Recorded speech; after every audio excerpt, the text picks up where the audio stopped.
성경은 거대한 드라마와 같습니다. 거대한 이야기와 같습니다.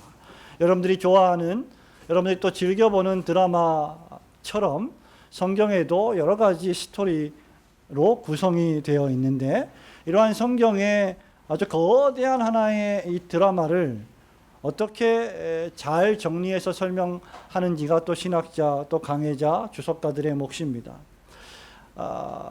북아일랜드 벨파스트 출신의 유명한 구약 신학자가 계신데, 크리스토퍼 라이트라고 하는 이 목사님이 쓰신 책이 아주 유명한 책이 있습니다. 현대윤리와 구약성경, 구약성경과 윤리, 이런 책이 있는데, 이런 유명한 책을 쓰신 목사님이 성경이 거대한 드라마라고 이야기하면서 성경을 6단계로 구분을 했습니다. 성경에는 6막이 있다. 연극으로 말하면 6막이 있다. 또는 6스테이지로 구성된 드라마 같다. 이렇게 말을 합니다. 첫 번째가 화살표가 위에서 아래로 내려오는 화살표 그림을 하면서 첫 번째가 바로 창조라고 말합니다. 창세기 1장, 2장이죠. 하나님이 아름답고 풍성하고 은혜가 충만한 세상을 만드셨습니다. 그것이 첫 번째 스테이지입니다. 두 번째가 무엇입니까? X입니다. 이 X는 창세기 3장부터 11장의 내용인데, X라고 하는 것은 보통 잘못된 모습을 우리에게 알려주죠. 잘못된 모양입니다. 하나님을 거부하고 하나님 대신 본인이 스스로 인생의 왕이 되려고 교만을 부리다가 죄를 지은 그러한 타락의 상태를 가리킵니다. 그 결과 인간이 죄로 오염되었고 인간의 세상은 파멸로 치닫고 있게 되었습니다. 그럼에도 불구하고 하나님은 이러한 세상을 그냥 버려두지 아니하시고 옆으로 화살표를 그리면서 세 번째 스테이지를 제공하셨는데, 그것이 바로 약속이라는 스테이지입니다. 창세기 12장에 비로소 하나님의 가시적이고 구체적인 아브라함을 향한 약속이 나오게 됩니다. 예수 그리스도를 통하여 잘못된 세상을 바로 잡겠다는 것입니다. 아브라함 언약이라고 일컬어지는 이스라엘 민족의 대표로서의 아브라함과 언약을 맺으시고 약속하시고, 내가 너희를 이 세상에서 빼내어 내가 목적한 목적지에 이르게 하겠다라고 하는 말씀을 주셨습니다. 그것이 전 구약 성경, 특히 전 선지자들이, 오고 오는 모든 선지자들이 우리에게 예언해 준 내용의 핵심입니다.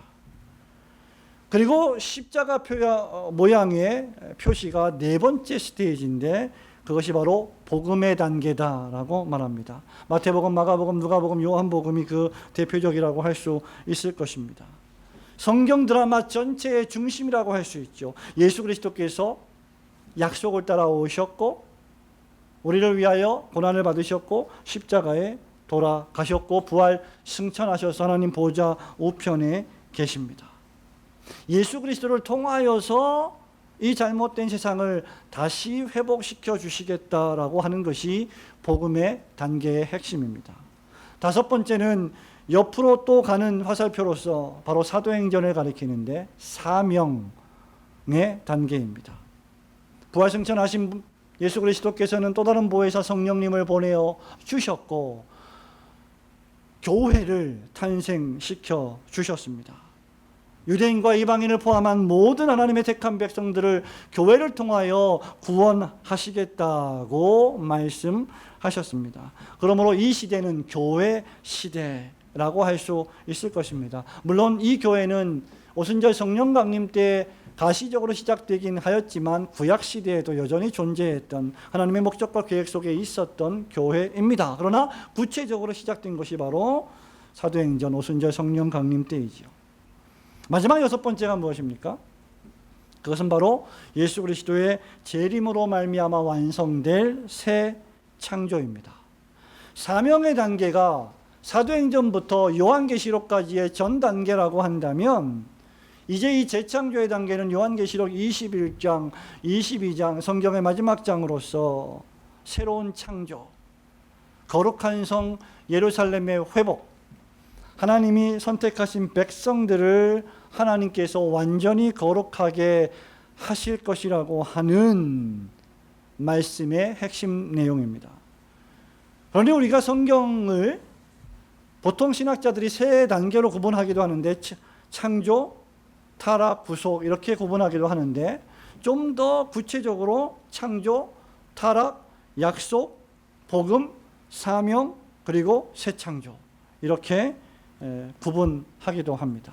제가 왜 이런 말씀을 길게 서론으로 말씀을 드리느냐, 올고든 교회가 지금 어디에 있는가, 그리고 오늘 오후에 우리가 잠깐 살펴볼 안디옥 교회는 어디에 있는가라는 것입니다. 6개의 거대한 6개의 거대한 스테이지에서 우리는 복음서의 시대를 살고 있지 않습니다. 아직 새로운 창조인, 완전한 창조인 요한계시록 20장, 21장, 22장이 완성되지 않았고 주님이 재림하시지 않았습니다. 지금 우리는 5번째 단계인 사명의 단계, 교회 시대를 살아가고 있습니다. 올고든 교회는 바로 이러한 하나님이 새롭게 창조하실 재창조가 완성되기 전에 하나님이 맡기신 사명을 감당하는 기관이 되는 것이죠. 사람의 죄로 말미암아 잘못된 이 세상을 교회를 통해서 새롭게 회복시키시고 그 교회가 결국 주님이 재림하실 때에 거룩한 성 예루살렘이 된다는 것이 성경의 교훈입니다. 그리고 그 가운데 오늘 우리는 사도행전 이 교회 시대, 복음의 증인 시대를 살아가는 이 복음이 예루살렘과 유대와 온 사마리아와 땅끝까지 이르게 되는 그 과정 속에서 이제 11장 안디옥 교회까지 이르게 된 것입니다. 그러므로 안디옥 교회는 하나의 과정이라고 할 수 있습니다. 올고든 교회도 하나의 과정이라고 할 수 있습니다. 이 교회는 이 땅에서 이 교회가 끝이 아니라 하나님의 거룩한 성 예루살렘 교회로 완전히 새롭게 완성될 것입니다. 그래서 오늘 오후에는 우리가 안디옥 교회에 대해서 3가지를 좀 살펴보기를 원합니다. 첫 번째는 이 6개의 스테이지 가운데 5번째 증인 사명, 또 교회의 시대를 살아가고 있는 이 안디옥 교회는 세계 선교의 베이스 캠프로 주님이 사용하신 교회입니다. 여러분 19절부터 21절 말씀까지만 다시 한번 천천히 읽어보겠습니다. 그때의 스데반의 일로 시작.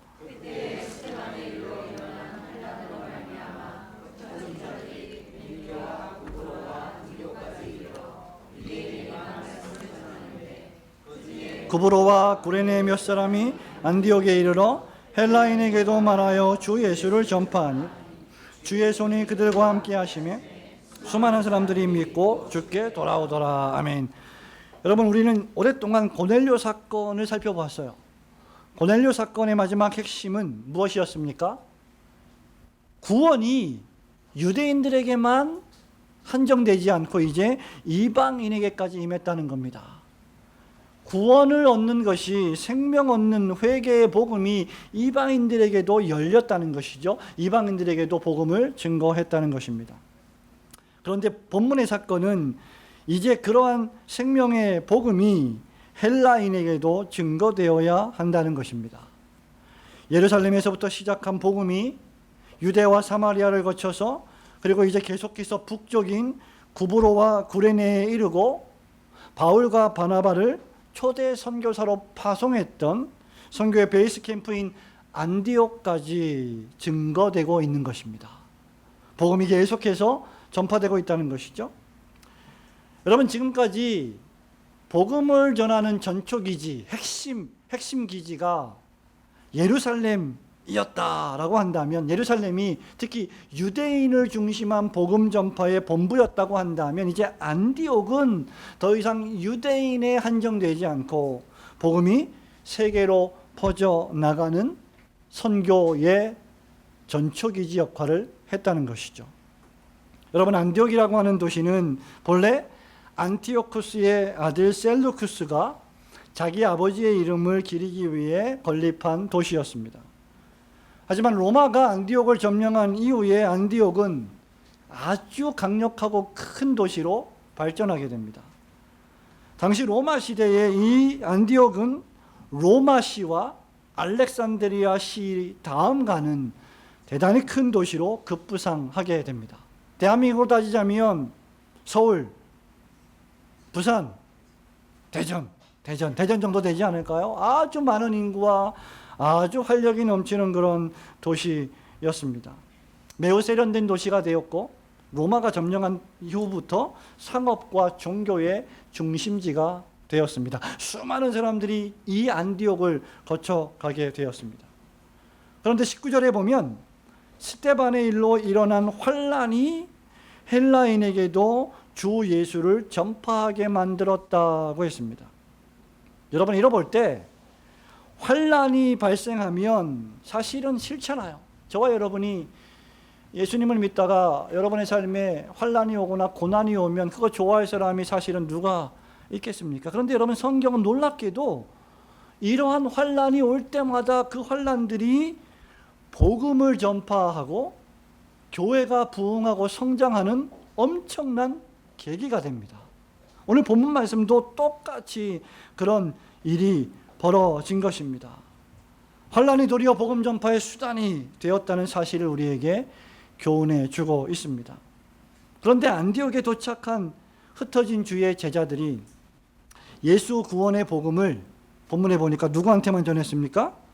유대인들에게만 전했어요. 여전히 인종주의, 여전히 선택받은 백성, 메시아를 기다리는 민족들에게만 복음을 전했습니다. 그런데 그 중에 구브로와 구레네 몇 사람은 안디옥에서 헬라인에게도 주 예수를 전파하기 시작했습니다. 과거에는 예수님을 어떻게 전파했느냐? 예수님은 그리스도이시다. 그 말은 무슨 말이에요? 예수님은 메시아이시다라는 말입니다. 이렇게 복음을 전했습니다. 예수님이 구약에서 예언한 메시아이시다 이렇게 전한 거예요. 그런데 이방인들에게는 그런 메시아 개념이 없었습니다. 예수는 그리스도이시다라고 하는 기대하는 개념이 없었어요. 그렇기 때문에 예수님을 어떻게 전했습니까? 주 예수로 전파했습니다. 과거에는 예수를 그리스도 즉 하나님의 아들이라고 선포했지만 이제는 예수 그리스도가 주님이십니다 라고 선포한 것입니다. 여러분 주님이 무엇입니까? 주인이시다는 뜻이에요. 이방인들에게나 유대인들에게나 예수 그리스도는 주인이 되신다라고 복음을 전한 것입니다. 여러분 이는 유대인과 헬라인 모두의 주가 바로 예수이심을 시사하는 말입니다. 주의 손이 이들의 복음 전파와 함께 하셨습니다. 이 사람들이 예수님은 주님이십니다. 예수님은 당신들을 만드신 분이십니다. 예수님은 당신의 주인이십니다라고 복음을 전했는데 주의 손이 그들의 복음 전파와 함께 하심에 21절에 보니까 어떤 일이 벌어졌습니까? 수많은 사람들이 믿고 주께 돌아오더라고 했습니다. 성도 여러분, 여기서 중요한 것은 무엇입니까? 주님의 손이 임하시면 괄목할 만한 놀라운 성장이 벌어진다는 것입니다.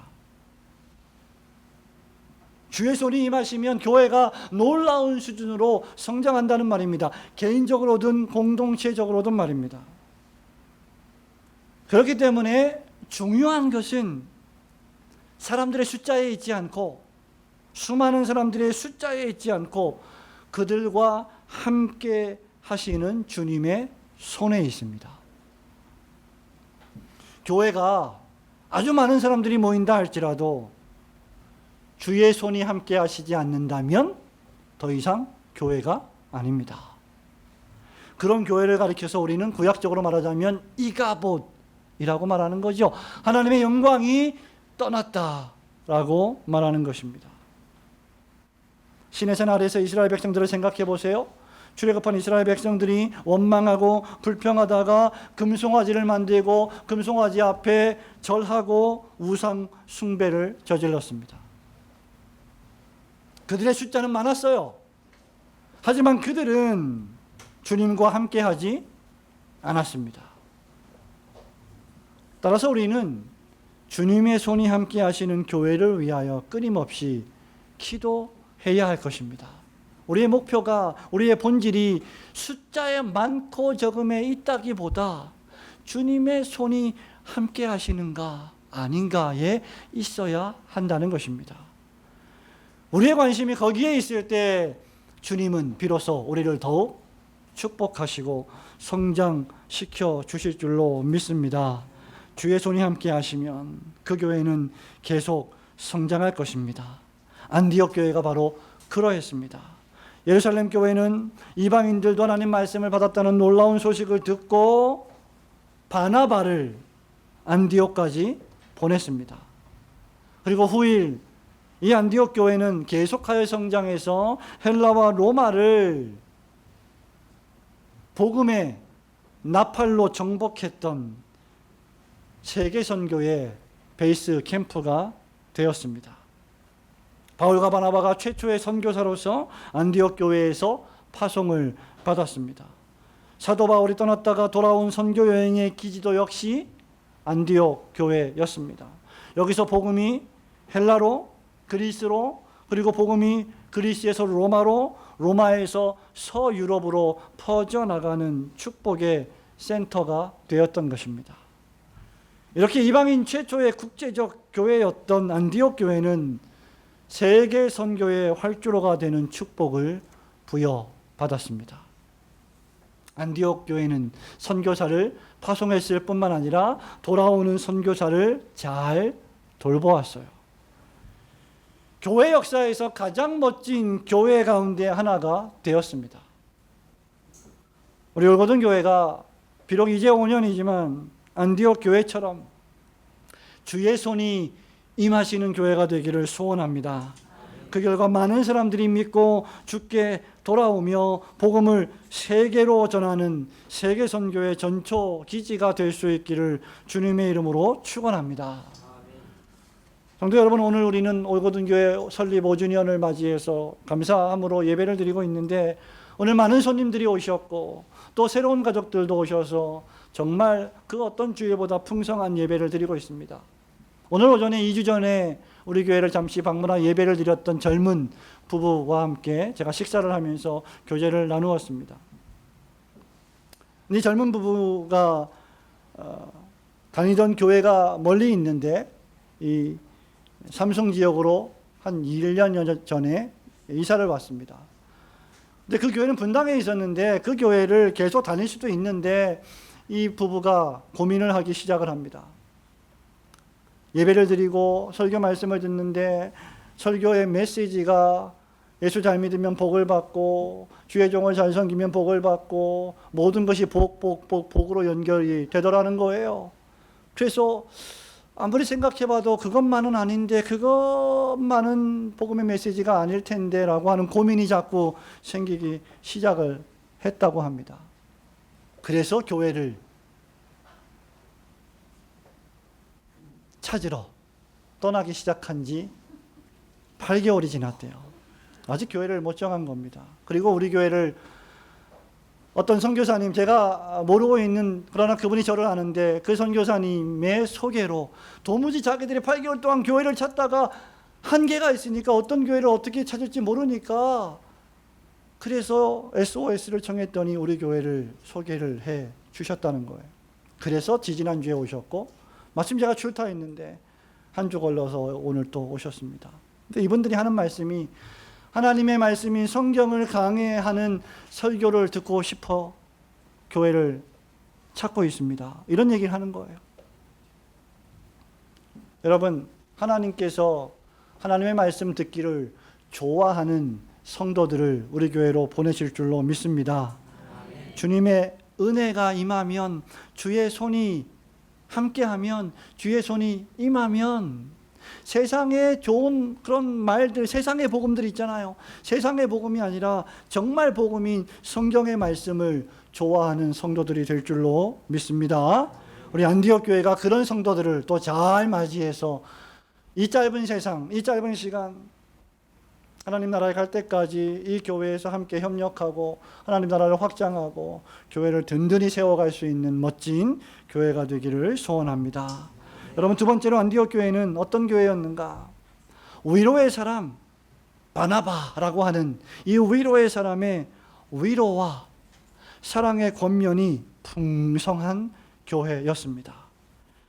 22절, 23절, 24절 또 함께 읽어보겠습니다. 예루살렘 교회가 시작. 예루살렘 교회가 이 사람들의 소문을 듣고 바나바를 안디옥까지 보내니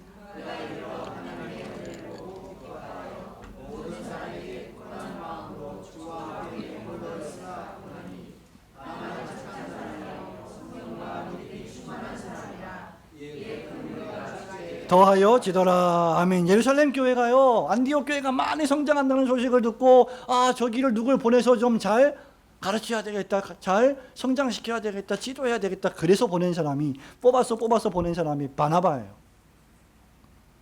바나바는 성경에 기록된 대로 어떤 사람이라고 했습니까? 착한 사람, 성령과 믿음이 충만한 사람이라고 했습니다. 여러분, 이 한 구절만으로도 안디옥 교회에 파송된 이 바나바가 어떤 사람이었고, 어떤 레퓨테이션, 어떤 평판을 지닌 사람이었고, 예루살렘 교회에서 어떤 인정을 받았는지 짐작할 수 있을 것입니다. 직분자라고 하는 것은 교회에서 성도들의 인정을 받고 교회에서 파송을 받아 교회를 섬기는 자들이 직분자들입니다. 이 교회에서 저 교회로 파송을 받기도 하고 한 교회에서 직분자로 임명을 받기도 합니다. 바나바는 본래 레위 사람 유대인입니다. 본명은 요새입니다. 성품이 온유했습니다. 재능이 많았어요. 특히 어떤 재능이 있었냐면 잘 권면하는, 그런 권유하는 은사가 특출났습니다. 그래서 그의 별명이 카운셀러예요. 카운셀러, 상담가 또는 권위자, 어드바이저, 위로자, 권면가, 이런 뜻을 가지고 있습니다.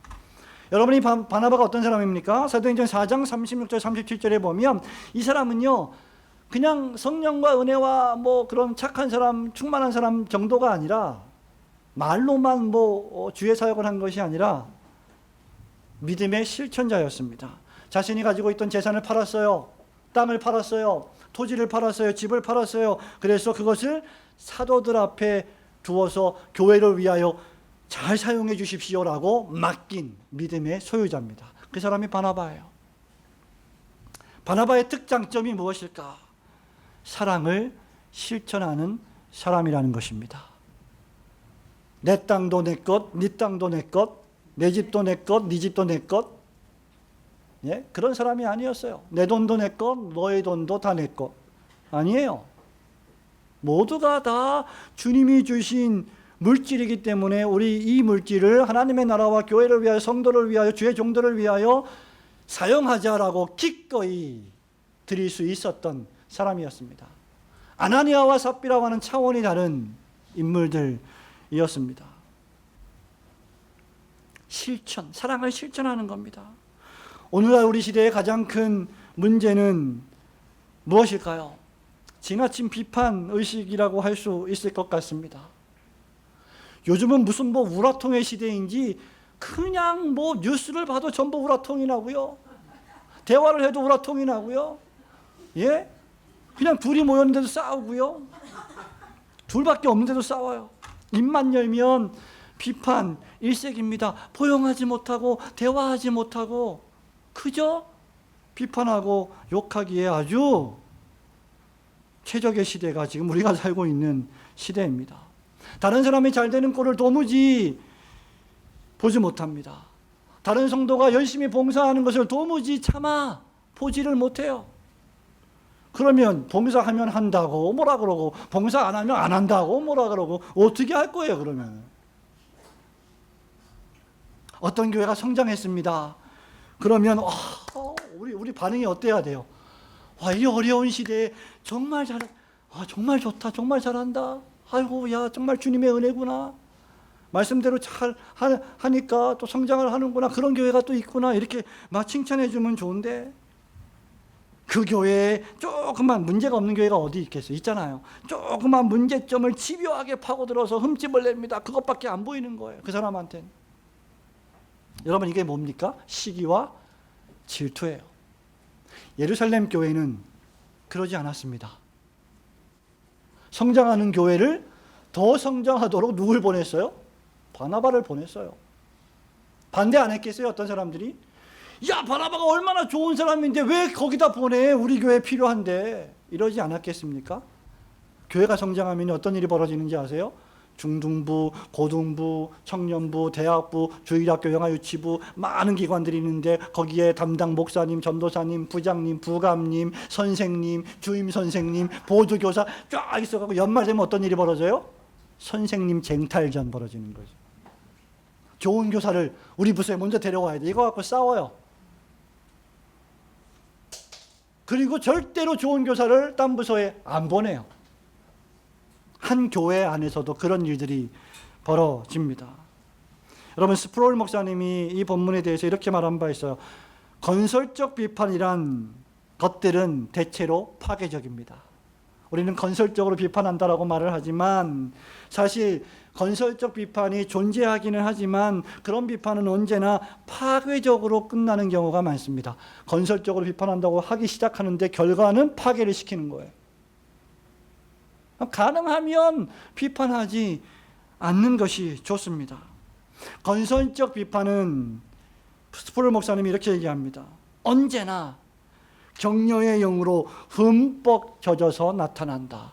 건설적으로 비판하려면 격려하면서 격려의 정신으로 충만히 말을 해야 된다는 것이죠. 비판하려거든 우리가 밥을 먹여야 돼요. 옷을 입혀야 돼요.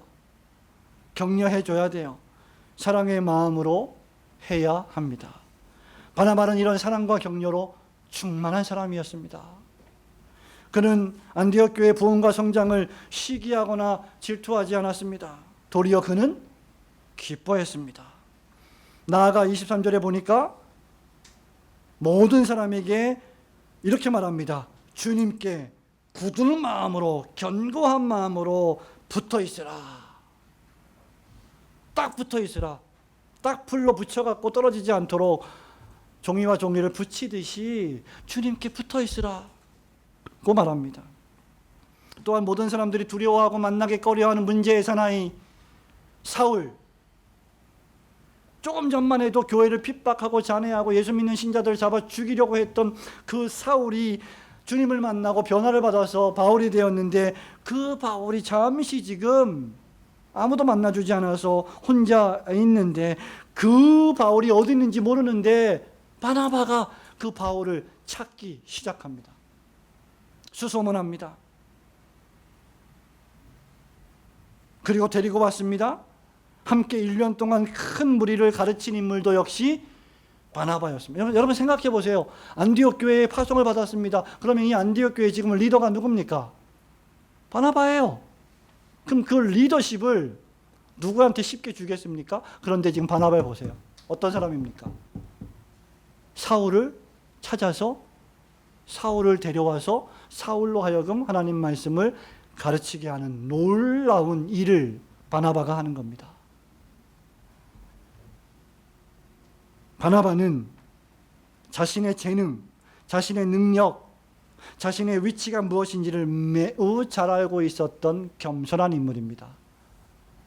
새해 주의 일을 좀 하세요. 직분을 좀 맡고 좀 사명 감당을 좀 하세요. 저는 아무것도 할 줄 몰라요. 이건 겸손이 아닙니다. 지금 바울이 이 바나바가 말하는 겸손은 하나님의 일을 잘 할 만한 사람들을 잘 찾아서 그 일을 맡기게 하는 일이 겸손이에요.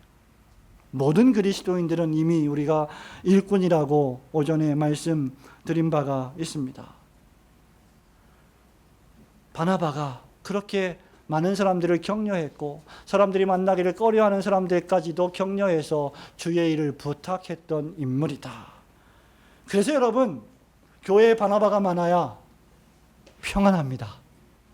바나바가 가면 일단 해결이 돼요. 근데 누가 가면 꼭 해결이 안 되고 문제가 더 산더미처럼 커지는 그런 일들도 종종 있어요. 그래서 우리는 바나바가 많아지도록 기도해야 됩니다. 바나바가 가면 위로합니다. 바나바가 가면 권면하고 격려로 충만합니다. 죄를 지었을지라도 잘못을 했을지라도 그냥 혼만 내지 않고 위로하고 격려합니다. 너 인생을 그렇게 살면 되겠어 뭐? 네 예수 믿는 사람이 말이야 막 술이나 마시고 말이야 세상 사람들하고 똑같이 살고 말이야 그럼 되겠어 확 나가 죽어봐. 이러면 이건 격려가 아니죠. 이건 위로가 아니 권면이 아니죠. 그럴 수 있습니다. 충분히 그런 죄를 지을 수 있고 그런 문제를 일으킬 수 있어요. 우리 모두가 다 하나의 예를 들었지만 근데 바나바처럼 복음으로 권면하고 말씀으로 권면하고 그래 네가 얼마나 힘들면 그랬겠냐. 그런데 그리스도인은 이렇게 살아야 한다. 그리스도인은 절제하며 살아야 한다.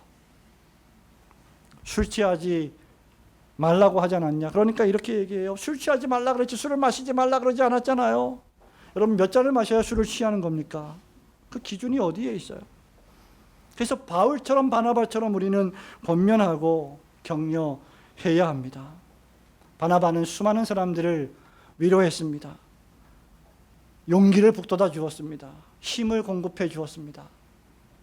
5년 동안 우리 교회가 그래도 잘 성장해 왔습니다. 어려운 시기를 통과하면서 목사님이 계시고 장로님들이 계시고 집사님들, 안수 집사님들이 계시고 우리 권사님들이 계시고 근데 여러분 오늘 예배를 마치고 돌아가시기 전에 좀 만나서 인사하고 돌아가시면 좋겠습니다.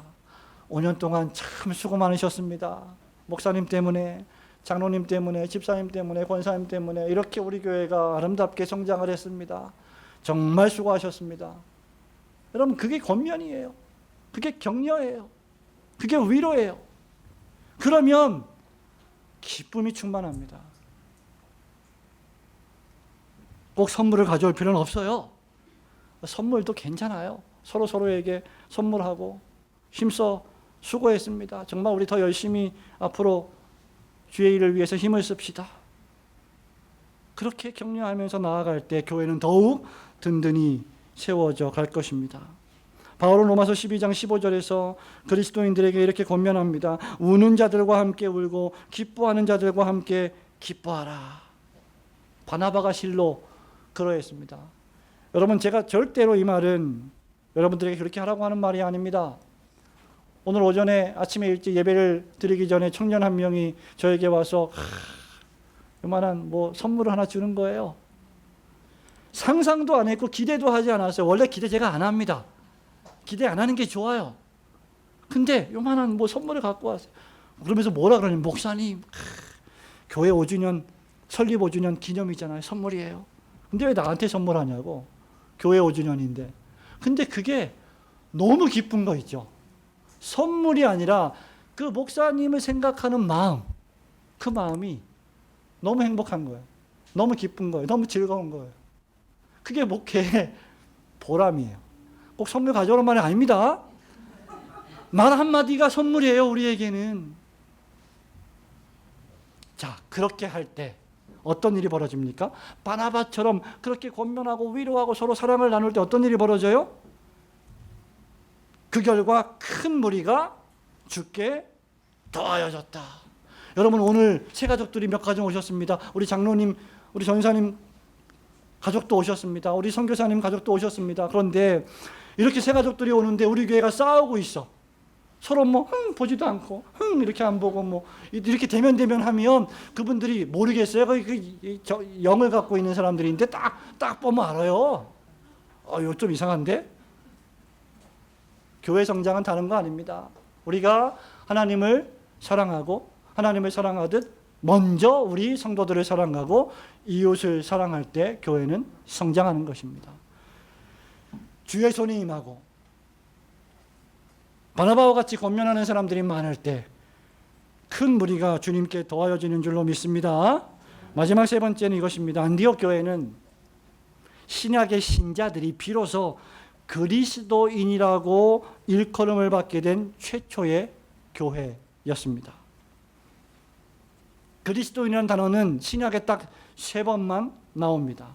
여기 그리스도인이라고 하는 헬라어는 크리스티아노스라고 하는 크리스티아노이라고 하는 뜻인데 예수 그리스도에게 belonging to 소속된 자, 뜻입니다. 말씀드린 바와 같이 주께 속한 자라는 뜻을 가집니다.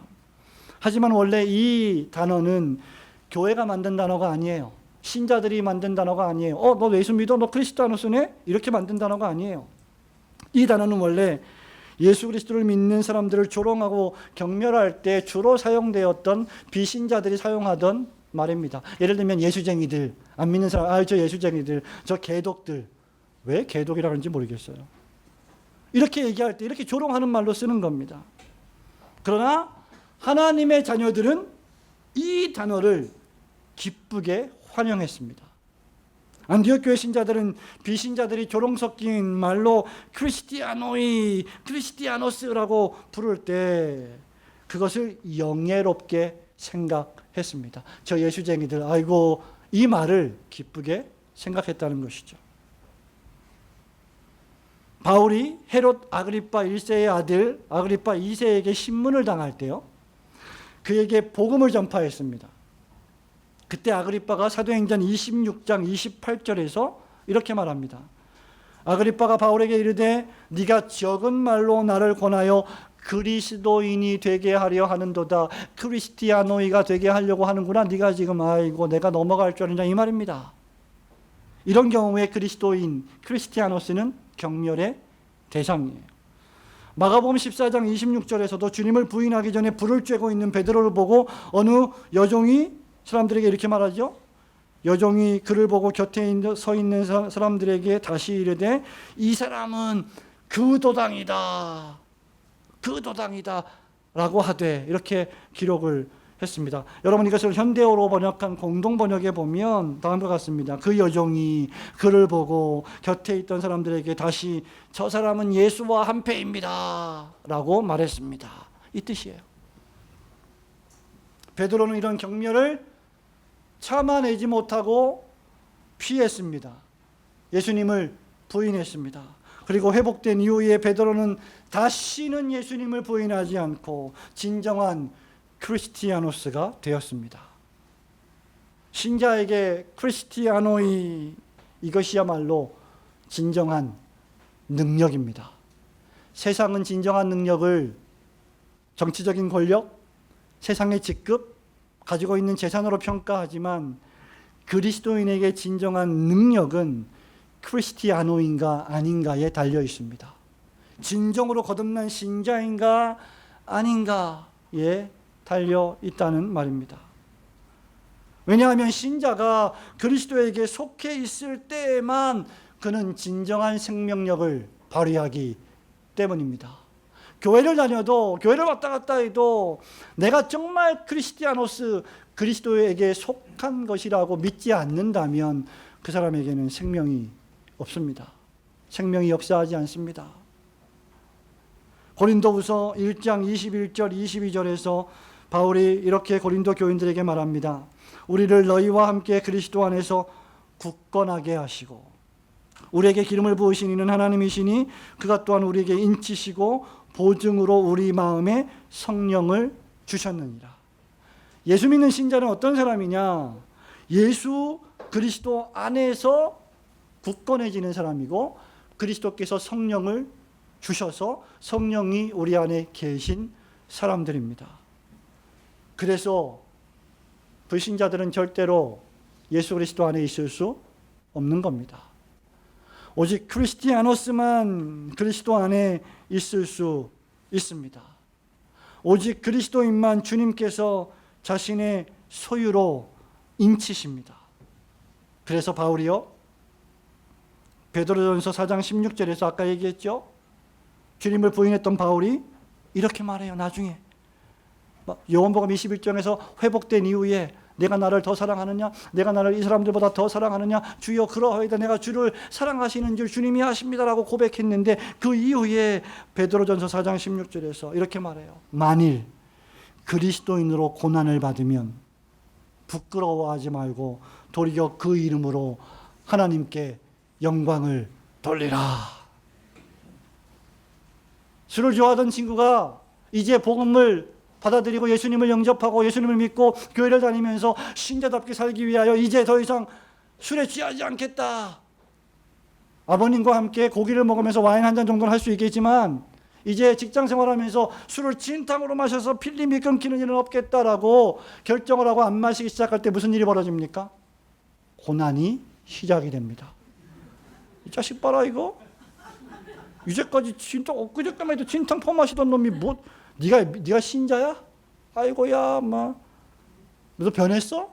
계속 내가 지난번에 얘기했죠. 소주 석 잔 마시고 해운대 백 사장님 얼굴 위로 올라왔다고. 계속 핍박이 옵니다. 그때 그 고난을 받을 때 부끄러워하지 말라고 베드로가 말하는 거예요. 여러분 이건 체험적으로 하는 말이에요. 내가 겪어봤다 이 말이죠. 내가 부끄러워했다 이 말입니다. 도리어 당당하게 그 이름으로 고난을 받고 하나님께 영광을 돌리라고 했습니다. 예수님을 믿고 교회를 이제 3년, 5년, 10년, 15년, 20년 신앙생활을 해오고 있다면 점점 저 변해가야 합니다. 우리의 겉사람은 후패하지만 속사람은 날로 강건해져야 합니다. 참된 교회는 그저 숫자가 많은 교회가 아니라 진정한 크리스티아노스가 많은 교회입니다. 누가 크리스티아노일까? 자나깨나 그리스도를 부르는 자들입니다. 항상 그리스도가 그 입에서 떠나지 않는 사람들입니다. 교회당에서만 예수 그리스도 주님을 찬송합니다. 하나님께로 더 가까이 갑니다가 아니라 주방에서도 설거지하면서 하나님께로 더 가까이 갑니다. 우리 엄마가 변했어요. 막 이러. 늘 자나깨나 주님을 부르는 거죠. 살아도 죽어도 그리스도를 위해 살고 죽는 사람입니다. 바울이 말한 것처럼 사나 죽으나 우리가 주님의 것이기 때문이죠. 우리 올고든 교회에 진정한 그리스도인들, 참된 크리스티아노이가 계속해서 많아지는 교회가 되기를 주님의 이름으로 축원합니다. 성도 여러분 말씀을 맺습니다. 올고든 교회 설립 5주년의 주일이 지나가고 있습니다. 우리 이화린 양이 40분까지는 잘 견뎌요. 40분에서 45분 넘어가면 조금 힘들어요. 이것도 엄청난 겁니다. 여러분 어린아이들이요 설교를 10분, 20분 듣는 거 기적이에요. 처음에 얘네들이 이렇게 못 들었어요. 처음에. 근데 이게 된단 말이죠. 참, 이제 끝나가요. 여러분 차제에 우리가 안디옥 교회를 통해서 우리 교회가 나아갈 방향을 다시 한번 생각해 보기를 원합니다. 우리 올고든 교회는 하나님의 말씀인 성경의 교리를 바로 배우고 익혀서 세계 선교의 전초기지로 사용되는 축복을 받기를 소원합니다. 우리 교회가 많은 일을 하되 일에 치여서 안식을 못 누리는 교회가 아니라 위로하고 권면하고 용기를 푹 돋아주는 위로의 사람 바나와 같은 사람들이 더욱더 많아지기를 소원합니다. 그 결과 세상으로부터 참된 그리스도인이라고 불리는 영예와 특권을 누리는 교회가 되기를 소원합니다. 주님 다시 오실 때까지 그리스도의 남은 고난을 여러분 각자의 몸에 채우며 바울처럼 나를 괴롭게 하지 마라, 나를 흔들지 마라, 나를 방해하지 마라, 내가 내 몸에 예수의 흔적을 지녔다 라고 고백할 수 있고 말할 수 있는 그런 성도들이 되시기를 주님의 이름으로 축원합니다.